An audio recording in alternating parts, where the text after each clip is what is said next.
Hi, I'm Jeanne Gray, and I get asked a lot if I'm Jeanne Gray from the X-Men, and you can tell from looking at me that that's not me. But I do have some special powers in the kitchen. I have a ton of cookbooks, and I love pouring through them, but sometimes it's just too many choices. So I decided to create a cookbook that would make it easy to choose. I have 50 categories, 2 recipes for each category. I have a make-ahead tip on every page. It's the make-ahead tips that allow me to spend more time with my friends and family and still present an exceptional meal. Today I'm making an oven-braised Pic Nic Brisket, and it is called Pic Nic Brisket because I'm using picnic condiments in it. I'm braising it because it makes the meat tender. Braising just means you're cooking in some liquid. So I'm going to start with the wet rub because I want to have it done ahead of time. You can actually do this early in the day. It can actually even be done the day before. So I'm going to mix in some ketchup, and I'm going to mix dry minced onion. I'm going to mix in some Dijon mustard. You can use spicy brown mustard if you don't have any Dijon.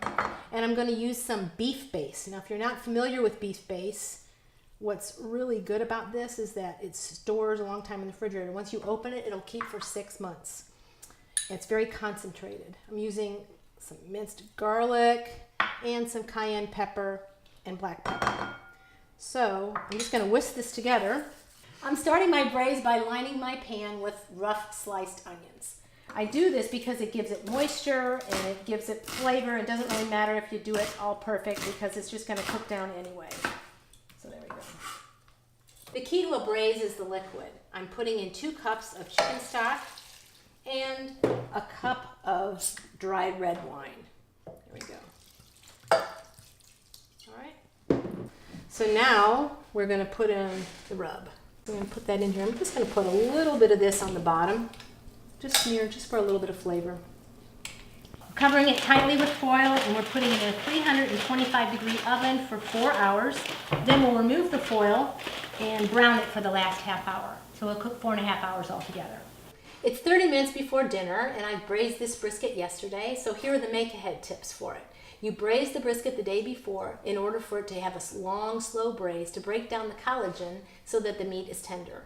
Then you have very little to do at the time of the meal.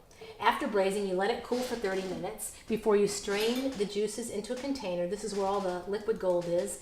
And then you refrigerate the braising liquid as well as the brisket overnight. Take the brisket out of the pan. It needs to be sliced against the grain to keep it tender. Then you put it back in the pan, cover with the braising liquid, cover it with foil, and heat at 350 for 30 minutes before serving. The next time you don't know what to make for dinner, just pick up your copy of my cookbook, Easy to Choose, and follow the make-ahead tips. Then your friends and family will think you have superpowers too.